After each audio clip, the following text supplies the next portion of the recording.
morning, class 8. We are reading the second chapter of our civil, that is features of our constitution. So we have read page number 193. So today we will start from page number 194. Open page number 194 of your book, everyone. First of all, we will read the importance of secularism. Okay, we will read that. Secularism is the separation of a religion from the functioning of a state. To understand the importance of secular state, we must be aware of the danger of living in a theocratic state, a state whose governance is based on the religious belief. Theocratic states strictly promote or impose the belief and practice of a religion on public. They may discriminate against, punish, or expel the people of other faith. Many rights and liberties can be infringed upon in the name of any religion. Some theocratic states control the way the people dress, what they eat, and the media, and the education that is imparted to its citizens. India is a land of a great religious diversity, while the country has innumerable examples of the peaceful existence of the different religions. It has also many unfortunate examples of the religious and the communal clashes. The maker of the constitution recognized the importance of keeping religion separate from the state. That is the only way a country as diverse as India could be held together without compromising on our ideas, which have always for tolerance and empathy. The secularism is therefore the bedrock on which the Indian constitution and Indian democracy stand. So first of all, you will understand the word secularism. Okay, what does this word mean? This word means that India is a land where different religions, the people belonging to the different religion, different belief live together. Okay, India is a land where the people belonging to different religion, Muslims, Hindus, Sikhs, and many other religious people stay together on the same land. Yes or no? India is a land where different people belonging to different religion, different castes, they live together on the same land. So why this is important? First of all, the functioning of the state is separate from any of the religion. Any state should not run the government according to any of the religious belief. That I am a Muslim and according to my Islamic book or according to my Gita, this are the main point. So we will follow the same point. So everyone cannot follow the Muslim religion or everyone cannot follow the Hindu religion. So the functioning of the state, it should be different from any of other religion. The religious matter should not be involved in the functioning of the state. Okay. Functioning of the state is separate from any of the religion. Functioning of the state is separate from any of the religion. Okay. Theocratic form of the government should not be there. Theocratic form of government means a government which believes on the religious belief. The theocratic government runs on the religious belief. Okay, so we should not follow the theocratic government. For example, I can give the example of Saudi Arabia. They are following the Islam religion. So the country, all the rules and regulations are according to the Islamic book. So we should not follow the theocratic form of government. Government should be separate from any of the religion. Theocratic form of the government should not be there. Means the government should not work or should not run according to any of the religious belief. India is a land of several religions.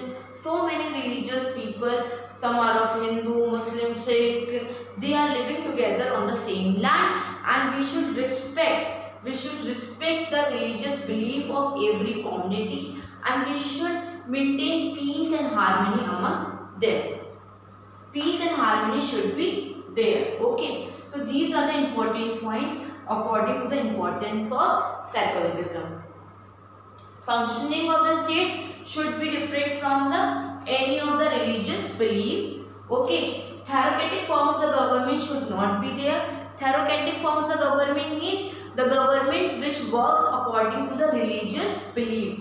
It should not be there. India is a land of several religions, and we should respect each and every religion, each and every belief, and we should not create the any dispute or any ignorance of any religion.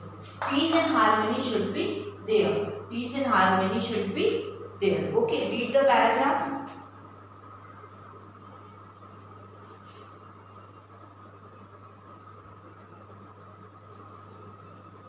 Read the paragraph by your own so you can understand that in a better way. I will give you 1 minute. Kindly read the paragraph by your own. The functioning of the state should be separate from any of the religion. Theocratic form of government should not be there. India is a land of several religion. Peace and harmony should be there. Now the objective of the state. Objective of the state. Read through the preamble again. In the lower part of the text, the objective of the states are listed. So in a preamble, in a constitution, the objective of the states are there.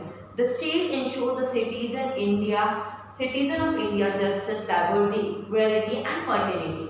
So justice should be there. Okay.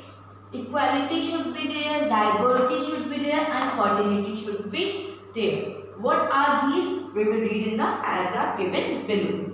Justice. Our constitution seeks to give every citizen what are they entitled to by establishing an equitable and just society. So justice should be there. We should not treat any of the people, or we should not ill-treat any of the people. We should make the justice, the law should pass the fair decision. If two persons are there, one is Hindu or one is Muslim or from any other caste, if the two people are there and they are standing in front of each other and they are not clearing up the matter, so the justice, the government should do the justice. Justice should be there. Equality should be there. Equality means all citizens are equal before the law and all equal opportunities. All constitution prohibit discrimination on the basis of religious base, caste, sex and a place of birth. This provides every individual or equal opportunity for the development. No gender bias, no caste bias, no color bias should be there. If you are a girl or a boy, it doesn't matter. You are a citizen of India and equality should be there. No caste, gender or from place where you belong to. No one can say that you belong to this, so your priorities are come. You will get the less resources. No.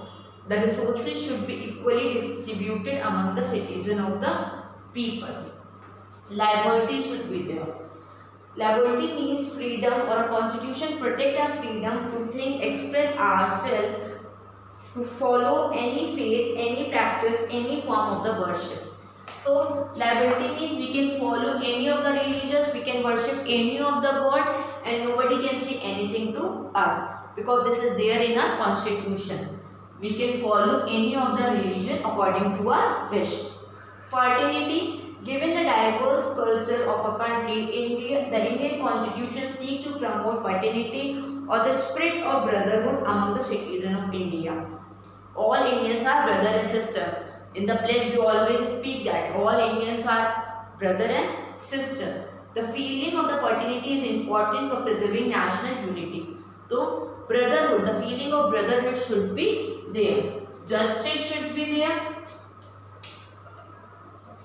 ठीक है, justice should be there, equality should be there. Equality, no gender, no caste, no gender, no caste, no color, no from where you are born, it should be not there. Liberty should be there, we can follow any religion. Okay, follow it. Fraternity should be there, means brotherhood. We have always said this thing that all Indians are my brother and sister. So the objective of the states are the justice, equality, liberty and fraternity. Okay, fundamental right. Our constitution guaranteed every citizen of India certain right that ensure the life of dignity, peace and harmony. Such rights are known as fundamental rights. Fundamental rights are outlined in a Part 3 of Constitution. They are safeguarded by the judiciary. In case of any right are violated, the citizen can move to the court for their protection.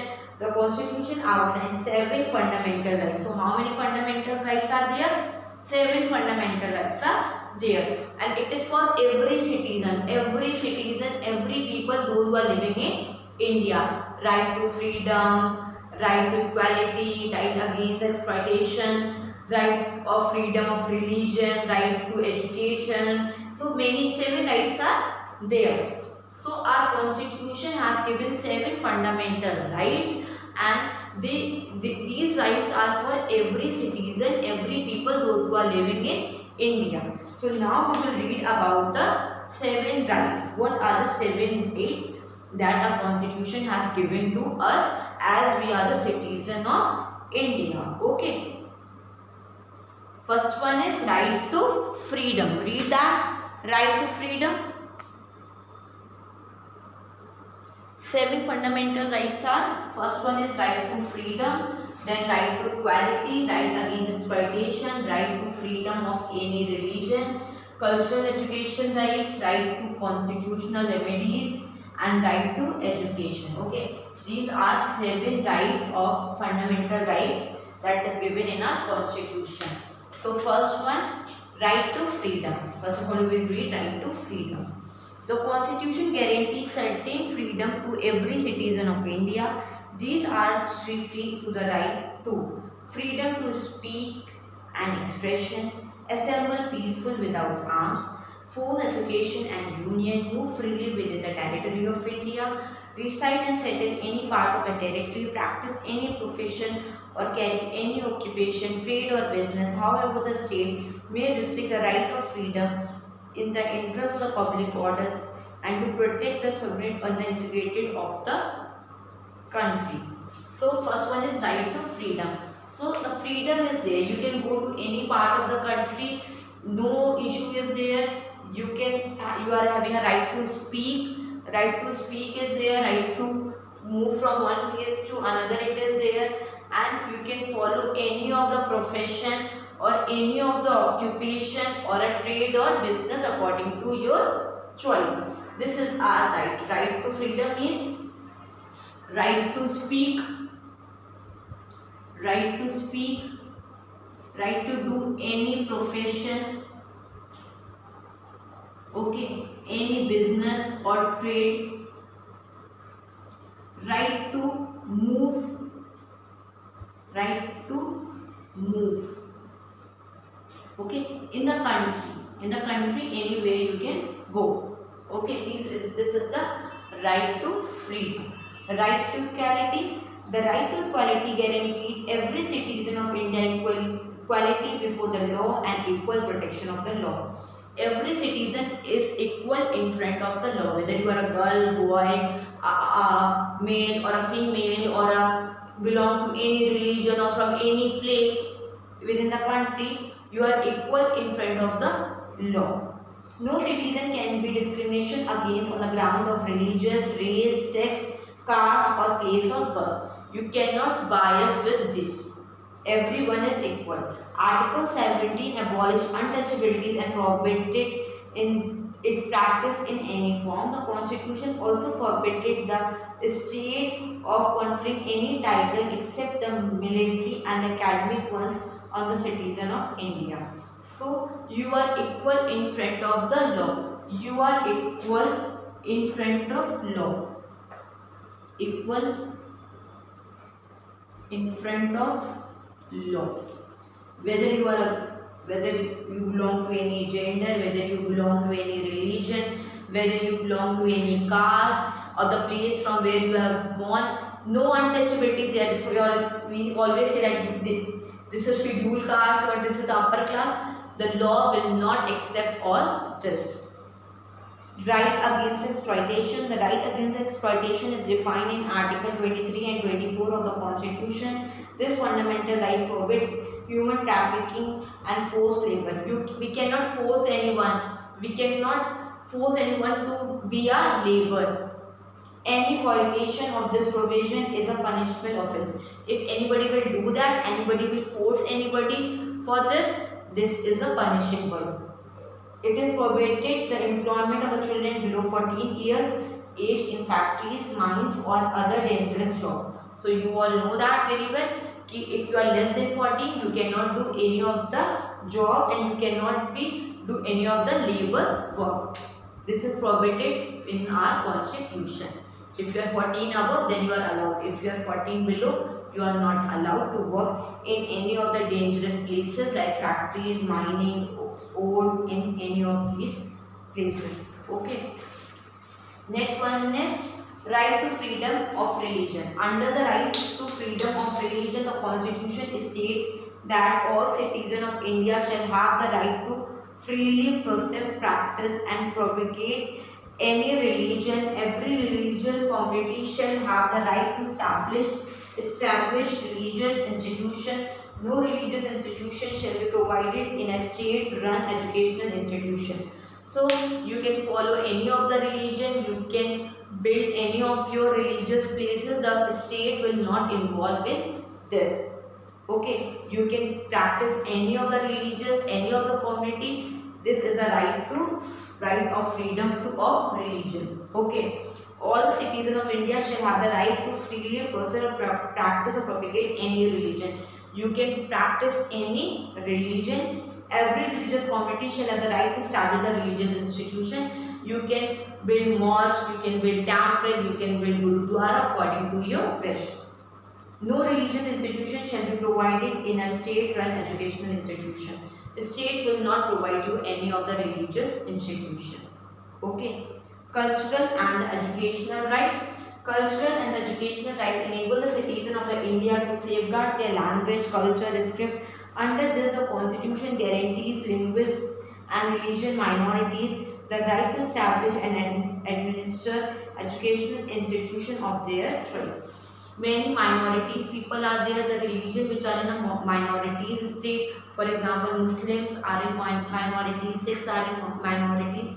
So you can preserve, you can safeguard your religious institution, your language, your script, your religious book. You can protect everything that belongs to your religion.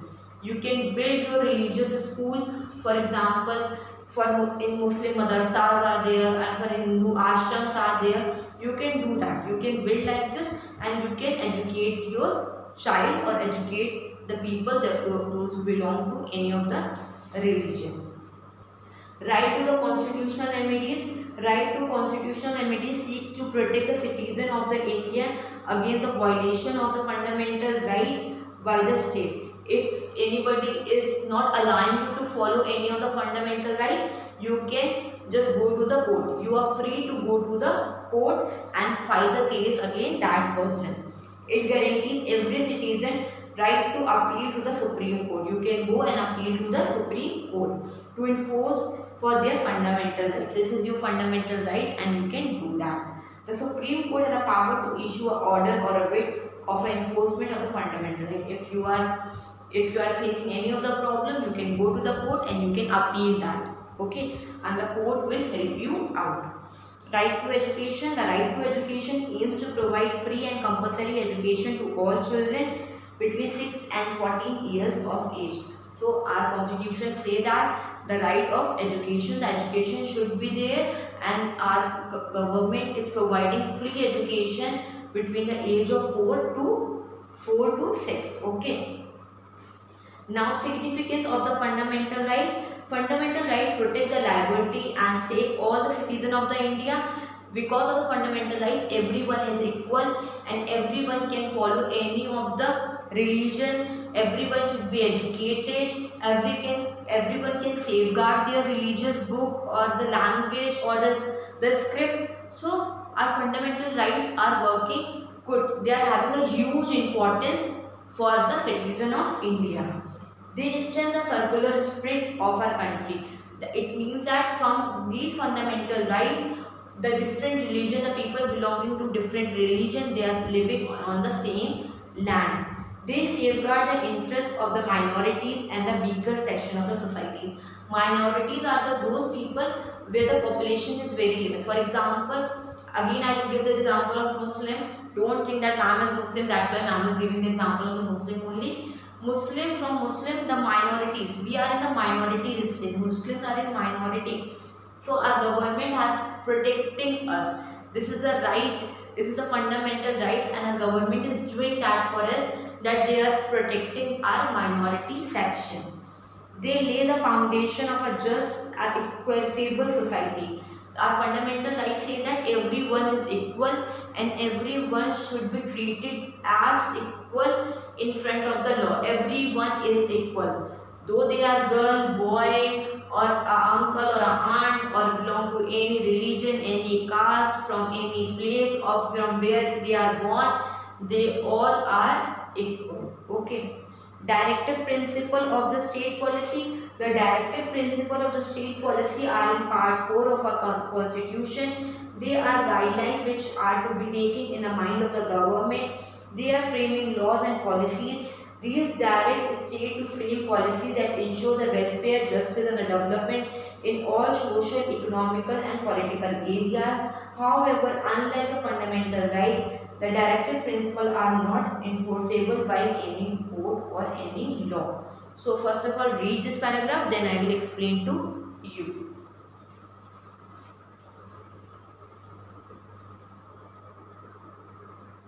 What is the directive principle? Directive principle means the guideline to the government to be followed while framing any policies.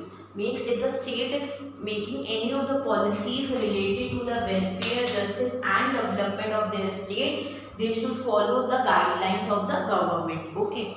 First of all, we will read that. The directive principle of the state are in part 4 of our constitution. They are guidelines which are to be kept in mind of the government while framing laws and policies.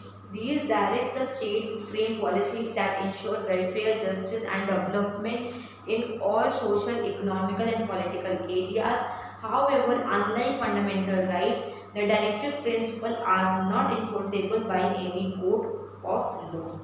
So, it means that when the state is framing any of the policies related to the welfare, justice and development, they should follow the guideline of the government. If the state is framing any law, any policies for the social, economical, for any of the issues, they should follow they should follow the guidelines which are framed by our government. Okay. Now, fundamental duties. Along with the fundamental right, our constitution also lays down a certain duties that are every citizen is accepted to fulfill. Fundamental rights are there, that you are a citizen of India, so these are your rights. Right to freedom, right to follow any of the religion, right to education. So there are 7 fundamental rights are given to you. Okay. Now, fundamental duties are also there. You are Indian and you are living in India, so you should do something for your country. You should follow some rules and regulations for the benefit of your country. Yes or no? So these are the fundamental duties. So what are your duties? The government is doing everything for you. Our constitution has given everything to you. But what are your duties for our country? So that duties are known as fundamental duties. Along with the fundamental rights, our constitution also lays down certain duties that every citizen is expected to fulfill. These duties serve to protect the national and hold its unity. So you should protect your nation and you should follow the fundamental duties. You should follow the unity.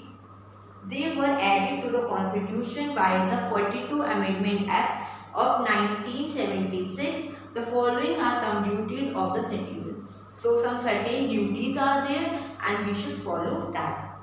To respect the ideals of the constitution, the national anthem and national flag. So we should respect our constitution, our national anthem and our national flag. We use this word our, hamara.